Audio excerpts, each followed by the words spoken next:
Bem, estou aceitando aqui, tem uma imagem preta aqui, porque estou aceitando, todo mundo está entrando. Eu fiquei, foi a besta da pita. Da outra vez que a gente deu aula pelo Zoom, não teve esse negócio aqui não de limitado. Eu sabia que tinha uma limitação de 45 minutos, mas estava passando assim. Da outra vez passou bastante. Os 45 minutos, quando eu dei aula também para o Libra, eu não sabia que estava pensando esse rigor todo, não. Mas, enfim, estamos aqui de volta, com a fé em Deus. Deixa eu ver aqui. Pois bem, eu acho que eu estava falando aqui a respeito justamente dessa questão da interpretação que eu, particularmente, considero como sendo o mais adequado. Eu acho que em razão da interpretação que deve ser dada aos direitos individuais fundamentais, você não poderia limitar sob o argumento, limitar a aplicação do relaxamento de prisão sob o argumento de que, pela literalidade da Constituição, no artigo 5º, inciso 65, ela é reservada, o relaxamento de prisão ele é reservado à aplicação pela autoridade judiciária. Né? Eu acho que é um argumento que contraria a hermenêutica constitucional em relação ao direito individual fundamental. Por isso que eu acredito que não seria objeto de um questionamento numa prova objetiva, particularmente não acredito nisso, mas se for, eu aconselho a seguir a corrente majoritária, a corrente que prepondera, que vai entender aí que o relaxamento de prisão ele é sim submetido à cláusula de reserva de jurisdição. Tá joia? Então, esse é o meu conselho. Se bem que se o conselho fosse bom, não era dado, né? Mas está aí dito para vocês. Pois bem, numa prova discursiva, numa prova oral, etc. e tal, você teria capacidade de argumentação e eu particularmente me filio à corrente minoritária que vai entender aí a possibilidade de aplicação do relaxamento de prisão pela autoridade judiciária. Acho que seria um excesso de formalismo permitir que alguém permanecesse preso quando perceptível a inexistência da prática de crime ou que houvesse alguma ilegalidade da prática de crime. Acho que a gente tem que acabar muito com essa coisa de corporativismo no Brasil e de achar que existem autoridades mais importantes do que outras. As autoridades todas elas são importantes dentro do seu espectro de atribuição ou de competência. Diga, Júlio. Obrigado. Então, assim, se isso cair na prova do senhor, assim, a questão aberta, aí, se for à luz do artigo 304, parágrafo 1º do CPP, a gente pode dizer que a autoridade policial pode relaxar. Mas, se for à luz da Constituição e, assim, no entendimento majoritário, prevalece que somente a autoridade judiciária. É isso? Isso, exatamente. Mas se cair na questão discursiva mesmo, eu quero que você meta a bola, né? Eu não estou explicando as duas versões, eu quero que você explique as duas também. Não é não? Não é justo? Perfeito, é justo, de boa. É justo, então? Pois é. Pois vamos embora, ó. Entendemos relaxamento de prisão, né? Relaxamento de prisão não se confunde com revogação de prisão. Relaxamento da prisão não se confunde com revogação de prisão. Quando a gente fala de relaxamento de prisão, a gente está falando de uma prisão ilegal.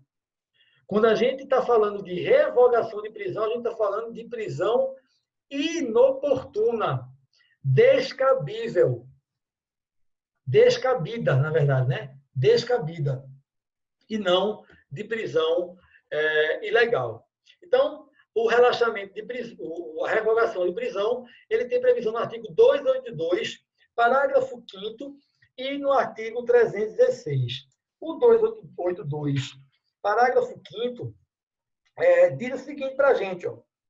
O juiz poderá revogar a medida cautelar ou substituí-la quando verificar a falta de motivo para que subsista, bem como voltar a decretá-la se sobrevierem razões que as justifiquem. A gente viu que um dos elementos, né, uma das características, na verdade, das medidas cautelares é a da substitutividade. E esse parágrafo 5º do artigo 282, ele traz para a gente essa questão da substitutividade, certo? Então, esse critério, essa característica, na verdade, não é um critério, é uma característica das medidas cautelares, né? A substitutividade. Então, complementando o 282, parágrafo 5º, a gente tem o artigo 316 do CPP, que diz lá, ó, o juiz poderá revogar a prisão preventiva se no correr do processo verificar a falta de motivo para que subsista, bem como, de novo, decretá-la sobrevindo razões que a justifiquem. Então, percebam que nós temos aí a revogação da prisão preventiva quando ela não é mais cabível. É uma questão de análise da permanência dos motivos, da persistência dos motivos que ensejaram a decretação. Então, se os motivos que ensejaram a prisão preventiva desapareceram, e sendo a prisão preventiva submetida à cláusula rebus sic stantibus, desaparecendo os motivos para a sua decretação, não há mais nenhuma razão para que ela possa permanecer, portanto, devendo ser revogada. Minha gente, muito cuidado. Não se pede liberdade provisória para atacar a prisão preventiva. Existe uma incompatibilidade lógica entre elas. Se eu tenho motivos, se o juiz tem motivos para decretar uma prisão preventiva, é porque não estão presentes, e mesmo que estejam, não são pertinentes, não são cabíveis os argumentos para a concessão de liberdade provisória. Veja o que é que diz o Código, veja o que é que diz a Constituição. Eu só vou poder aplicar a liberdade provisória quando ausentes os motivos para decretar a preventiva. Como é que eu vou atacar uma preventiva pedindo liberdade provisória? Há uma incompatibilidade lógica nisso. Não há sentido. Se não há mais motivos para a preventiva permanecer, você pede a revogação da preventiva. Se você constata que a preventiva foi decretada ilegalmente, você pede o relaxamento da prisão. E se não existem motivos para a preventiva, você pode pleitear, sim, a liberdade provisória, porque ela será cabível quando não presentes os motivos para a preventiva. E não para atacar uma preventiva decretada que, em tese, corresponde, né, preenche os requisitos legais para tanto. Porque se ela não preenche os requisitos legais para tanto, ela é uma prisão ilegal. E quando a prisão é ilegal, eu manejo um pedido de relaxamento de prisão, não um pedido de liberdade provisória. Então, muito cuidado com isso, tá bom? Em regra, né, o pedido de revogação de prisão, ele deve, em regra, ser submetido à autoridade responsável pela decretação daquela prisão. Por que isso? Porque, e o que acontece muitas vezes na prática? O sujeito vai lá, né? O sujeito não, né? Vamos organizar aqui, porque não é cabaré, né? O advogado vai lá, bate a porta do Poder Judiciário, impetrando um habeas corpus contra a prisão preventiva decretada pela autoridade policial. Pela autoridade judiciária, perdão. Pela autoridade judiciária. Aí você vai analisar, tá, tudo bem. Você está questionando aqui o quê? A ilegalidade da prisão. É a ilegalidade, porque o habeas corpus é manejado para essa finalidade, principalmente. A gente sabe que existe habeas corpus para tudo aí, para trancar ação penal, enfim, uma série de fatores outros, para uma série de finalidades outras que não seja a tutela imediata da liberdade que está ameaçada ou que está lesionada, né? Mas aí você vai lá com o habeas corpus para o tribunal, apontando como autoridade coatora o juiz que decretou a preventiva, sem nem ter solicitado ao juiz que revisse a decretação por ele determinada. Então, quando eu vou fazer o pedido de revogação da preventiva, eu não faço ao tribunal. Quando eu vou fazer o pedido de revogação de preventiva, eu faço ao juiz que decretou a preventiva. Até porque pode acontecer de quando chegar lá o pedido no tribunal, o tribunal dizer que é a decisão do juiz no seu pedido de revogação originário. Então, eu não vou nem conhecer do seu pedido por supressão de instância. Você está suprimindo a análise pelo primeiro grau e subindo a escadinha para o segundo grau sem exaurir a instância inferior. Se não tem ilegalidade na prisão, se a questão aqui é um pedido de revogação, então a questão envolve aqui um desaparecimento, uma inconveniência, um descabimento da prisão, não por vício de legalidade, né? Mas porque ela é inoportuna, os motivos não permanecem mais. Então, em regra, deve ser pedida a revogação da prisão àquela mesma autoridade, aquele mesmo juízo responsável pela decretação. Obviamente que se essa decretação tiver aí vício de legalidade, nada impede que ela seja analisada já pelo tribunal, atribuindo a qualidade de autoridade coatora ao juiz, né, ao juízo que decretou aquela prisão.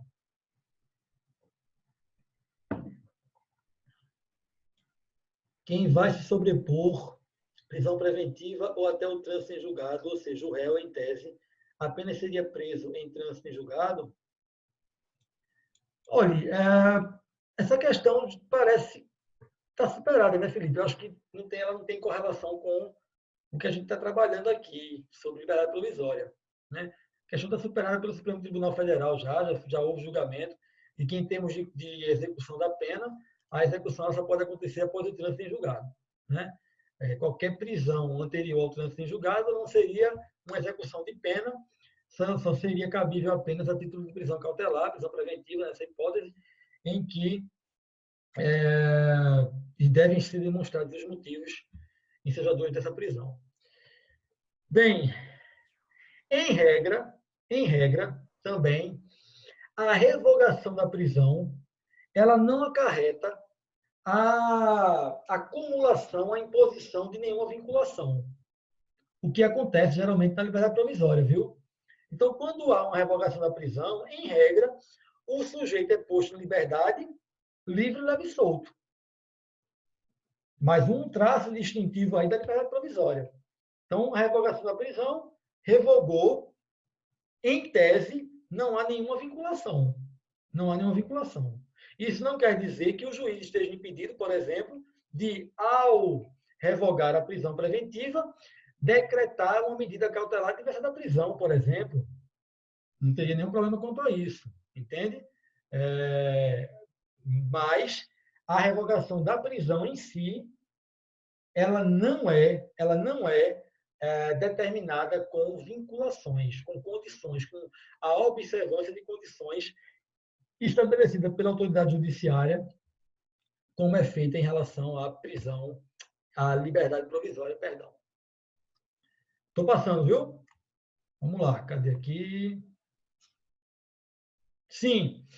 Rapidamente aqui, um ponto que eu acho interessante, não é algo primordial, mas é interessante para a gente refletir, afinal de contas, a gente está no curso universitário, não é um preparatório para concurso, então a gente tem que aprender também um pouco a refletir, a pensar, não é apenas se adestrar uma prova, né? Critica-se muito a questão envolvendo a nomenclatura de liberdade provisória, né? E eu concordo muito com essa crítica. E por quê? Porque a liberdade ela não é a exceção de um Estado democrático de direito. A liberdade ela é a regra. Nós não nascemos presos. Nós nascemos livres e podemos ser aprisionados em razão das nossas ações, dos nossos comportamentos. Isso é tanto para a questão jurídica quanto para a questão de vida mesmo, do ponto de vista filosófico, né? É a gente que vai se aprisionando a partir das escolhas que a gente faz de vida. Mas nós nascemos livres. Então, o ideal não seria chamar de liberdade provisória. O ideal seria chamar de liberdade vinculada, né? Liberdade vinculada. Porque, veja, a liberdade ela nunca é provisória. A liberdade ela é permanente. A gente não admite a prisão perpétua ou nenhuma outra que tenha natureza ou caráter perpétuo. Isso é uma garantia individual fundamental também trazida pelo artigo 5º da Constituição. Então, o termo liberdade provisória é um termo tecnicamente equivocado. E que poderia ter sido alterado com a Lei 12.403 de 2011, que alterou a regulação da liberdade provisória e poderia, num momento mais próximo, ter sido alterado pela Lei 13.964 de 2019, para Código de Crime, mas, em razão de ser uma terminologia usual e consagrada já na legislação, na jurisprudência e na própria doutrina, achou-se por bem permanecer com o termo liberdade provisória, mas que é, ao meu sentir, em parte da doutrina também trabalha com esse argumento, é uma nomenclatura infeliz, uma nomenclatura incompatível com a ideia e o ideal de liberdade. Então, fica aí. Ô, mestre. Oi? De repente, poderia ser chamado também de liberdade em análise, não é? Olha, em análise, ela não é porque ela já foi analisada. Quando ela foi concedida, ela foi analisada, né? Eu gosto muito da ideia,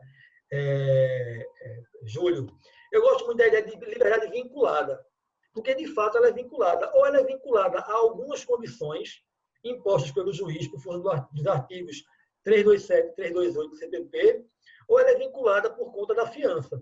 Então, ela tem uma vinculação, entendeu? Mas não é isso que a gente tem aí consagrado. Olha, minha gente, se eu estiver falando muito rápido, vocês, pelo amor de Deus, coloquem aqui, viu? Se eu estiver falando muito rápido, vocês não estiverem entendendo, vocês coloquem aqui, embora a aula vai ficar disponível lá no YouTube para vocês verem, assistirem quantas vezes vocês quiserem. Mas eu estou falando muito rápido porque eu estou acelerado mesmo. Eu já dei quatro aulas hoje. Fiz 4 transmissões ao vivo hoje. Não se aperrei não, mestre. Depois o senhor dá um ponto de participação para a gente. Tá certo. Você quer esse ponto na testa ou na boca para parar de falar? Ó. Pois bem, vamos seguindo. Ó. O professor. Diga. Só uma dúvida. Quem está falando? Nesse caso, é Felipe. Felipe, diga, Felipe. Então, nesse caso, por que a autoridade decreta a prisão preventiva se sabe que lá na frente com habeas corpus é derrubado? Não, quando ela decreta a prisão preventiva, ela não sabe que lá na frente vai ser derrubado, até porque pode não ser. Entendeu? Ela decreta a prisão preventiva. O Supremo já julgou nesse caso o trânsito em julgado, então não faz sentido a prisão preventiva.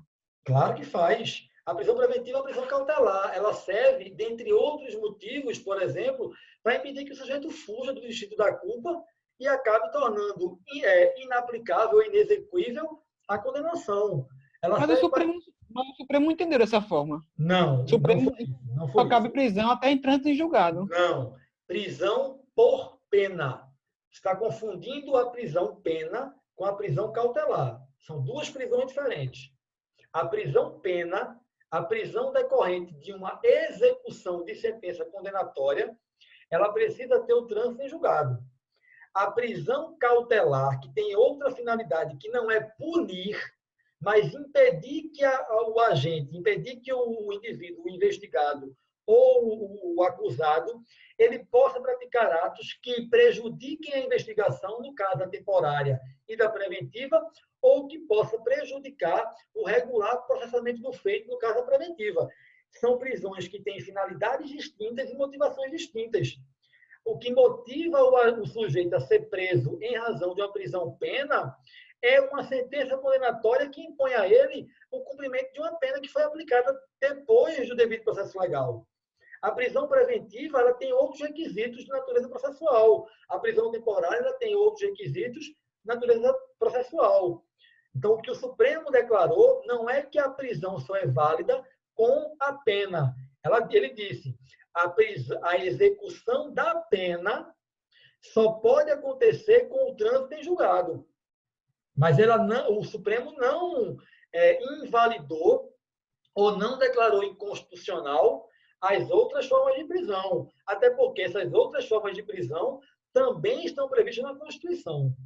Mas não pode haver, o que o Supremo declarou foi, você não pode prender alguém para executar uma pena antes de essa sentença transitar em julgado. Isso que o Supremo disse até hoje, né? Até hoje, pode ser que amanhã mude. Então, até hoje está assim, desse jeito. Tá joia? Mestre, fale um pouquinho aí de como, assim, esse assunto poderia se ventilar para o lado da prova. Falo não, Júlio. Você quer spoiler da prova, eu vou falar não.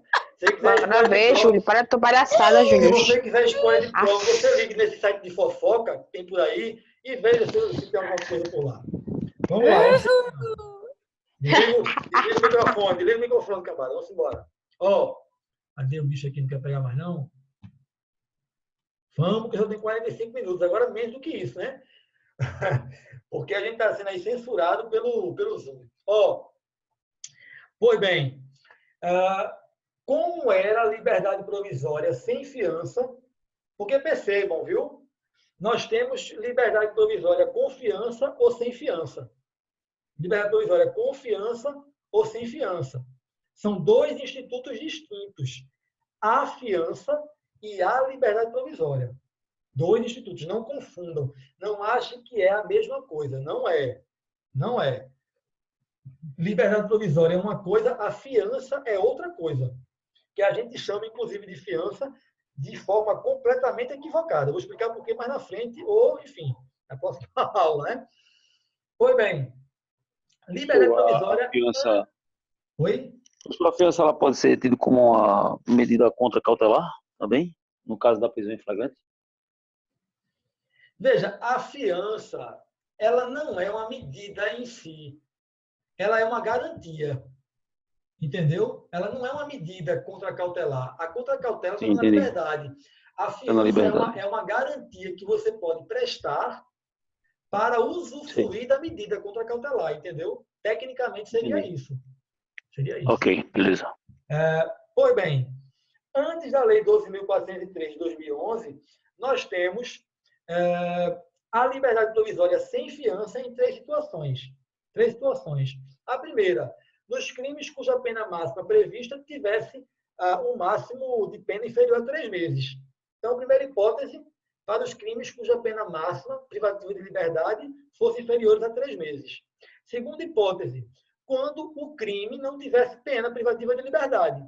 Então, poderia ser concedida a liberdade provisória sem fiança, como dizia-se, né? O réu livra-se solto. O acusado ou investigado livra-se solto. Quando não houvesse pena privativa de liberdade. E aí, por uma razão muito óbvia, né, minha gente? Como é que você vai justificar uma prisão cautelar de alguém que, se condenado for, não terá pena privativa de liberdade a cumprir? Então, aqueles crimes cuja pena não compreendiam pena privativa de liberdade, elas não poderiam, elas teriam aí a liberdade provisória sem fiança, o réu livrava-se solto, né? Ou quando ausentes os motivos para a preventiva. Também era outra situação que permitia a liberdade provisória sem fiança. Ora, não havendo motivos para a decretação da prisão preventiva, por qual razão, então, condicionar a liberdade provisória ao pagamento da fiança, à prestação da fiança? Também não faria sentido. E aí, com o advento da Lei 12.403 de 2011, a gente passa a ter agora uma nova feição em relação à liberdade provisória sem fiança. E aí, como é que a gente vai ter? Hoje, a liberdade provisória sem fiança, ela é destinada para duas situações. A primeira, quando a autoridade constatar que, pela narrativa dos fatos, de que aquele fato foi praticado sob a proteção de alguma excludente de ilicitude prevista lá no artigo 23 e disciplinadas no 24 e 25 do Código Penal, que trata da legítima defesa, do estado de necessidade, do estrito cumprimento do dever legal e do exercício regular do direito. Então, havendo ali a constatação de incidência, né, de uma causa excludente de ilicitude, então, o acusado, né, o investigado ou acusado, faz jus à liberdade provisória sem fiança. Sem fiança, certo? Isso é no artigo 310, parágrafo 1º do CPP. Artigo 310, parágrafo 1º do CPP. Deixa eu ver aqui. Opa.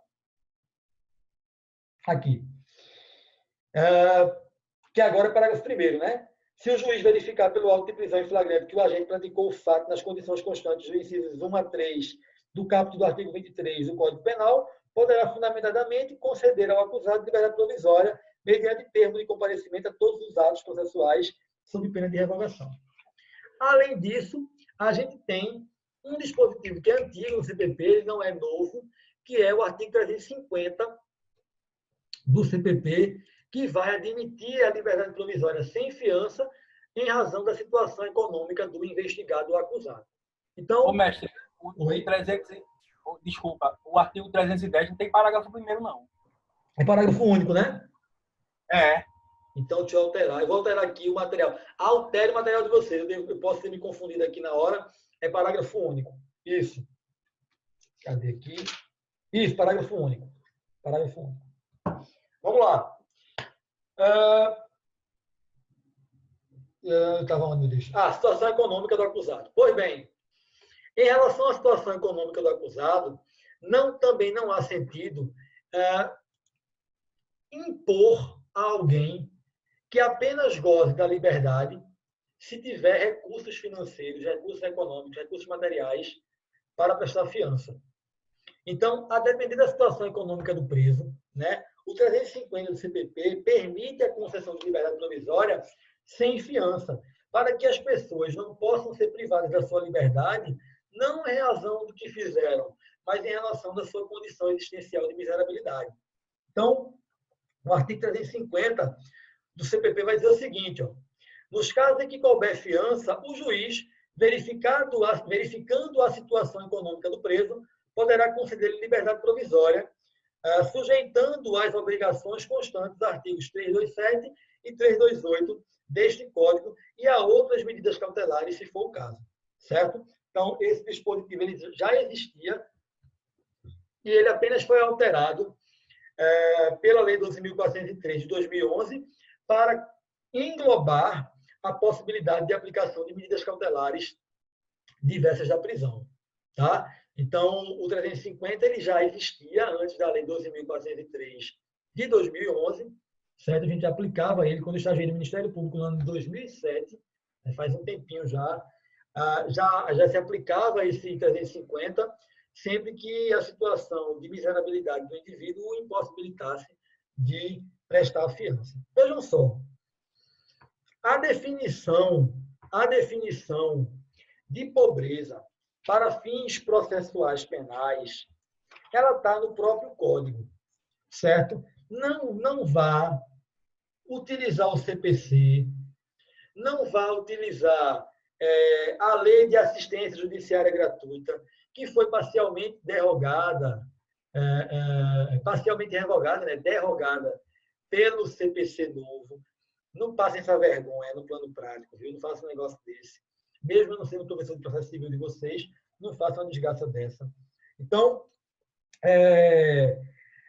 o conceito de pobreza, a ideia de pobreza para fins processuais penais é dado pelo próprio CPP.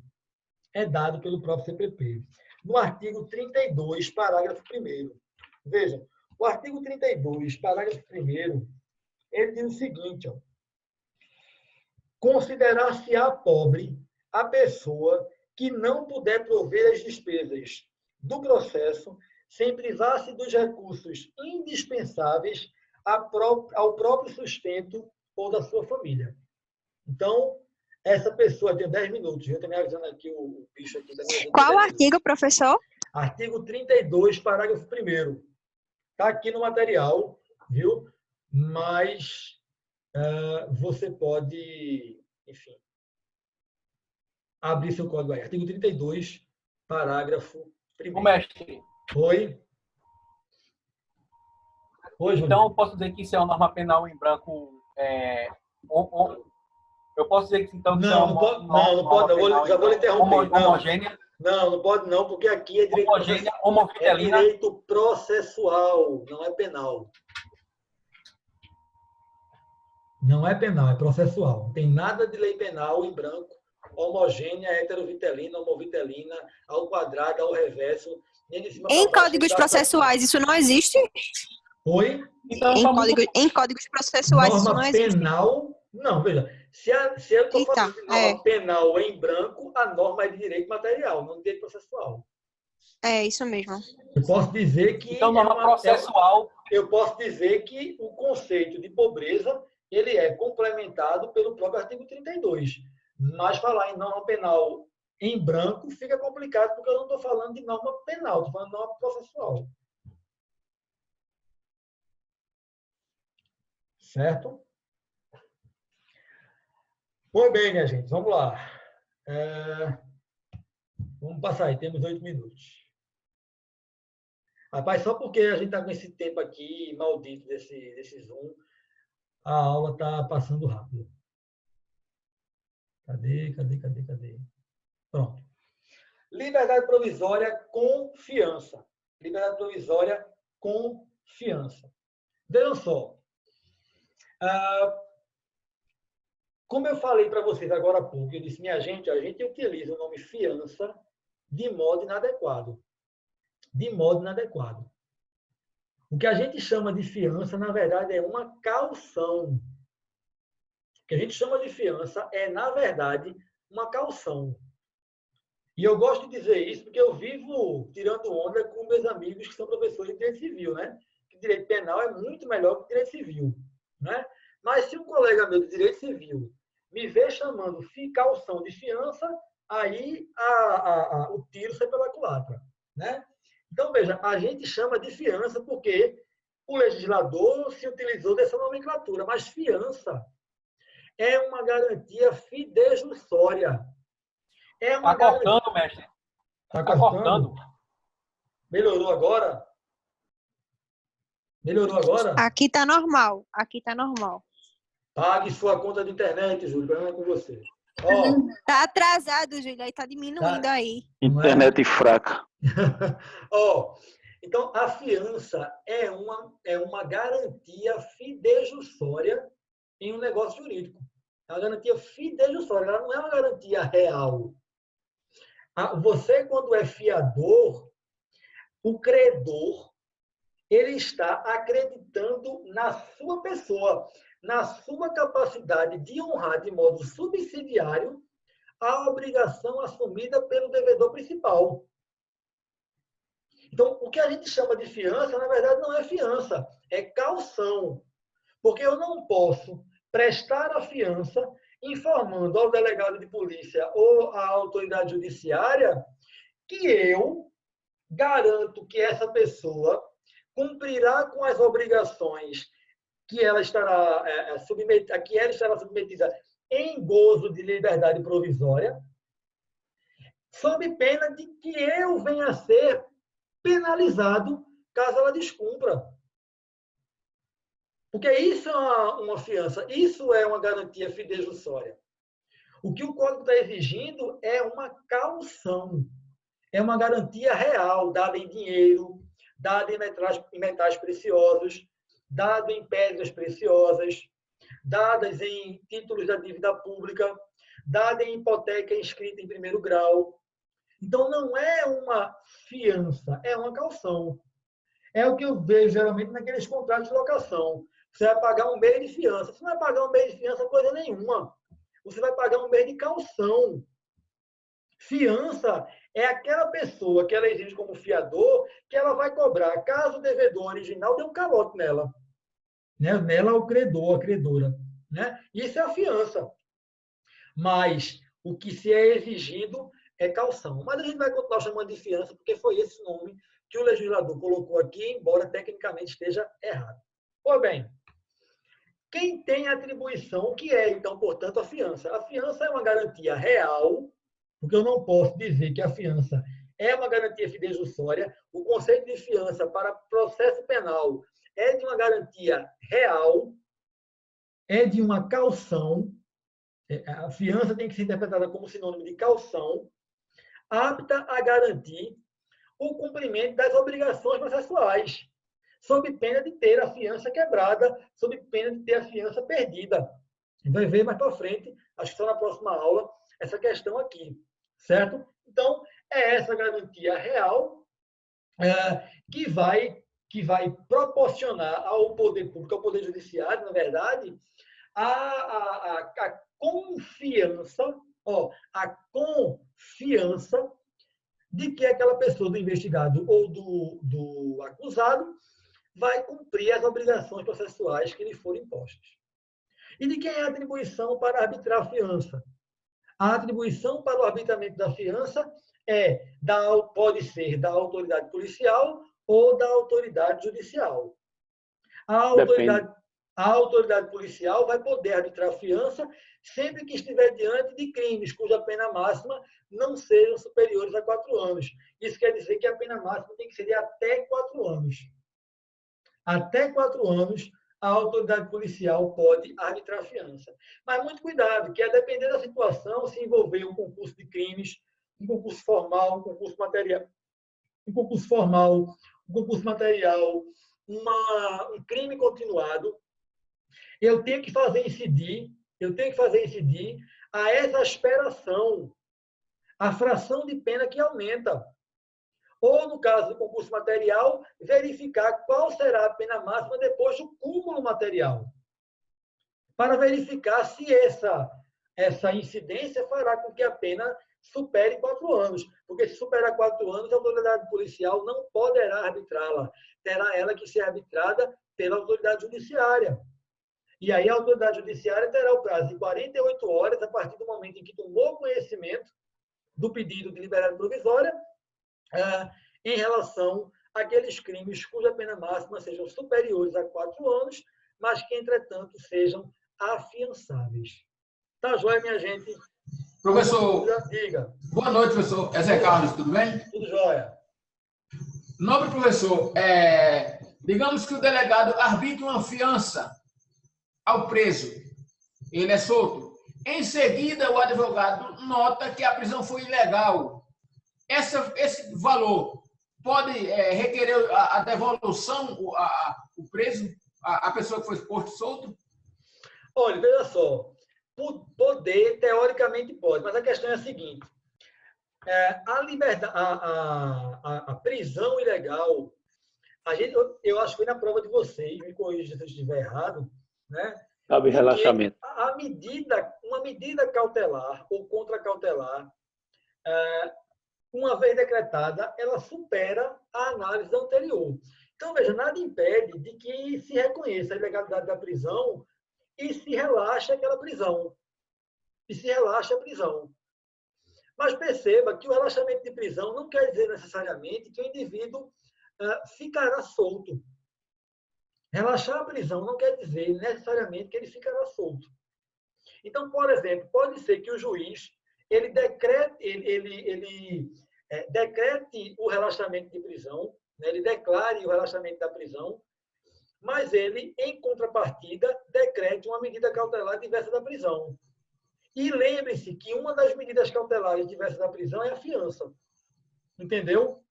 Então, muito cuidado quanto a isso, e muito cuidado com o que vai pedir também, para acabar nos metendo os pés pelas mãos, né? Para não ter o efeito da cobra. Depois eu explico, um dia eu explico essa questão do efeito da cobra. Viu? Ok, então, professor. muito cuidado com isso. Mas pode, viu? Você pode pedir a devolução do dinheiro. A questão mesmo relaxando a prisão, o juiz pode decretar uma medida cautelar diversa da prisão, determinando o pagamento de fiança. Diga, Júlio, que a gente está acabando já. Entendi. Mas nesse caso aí do concurso que o senhor falou,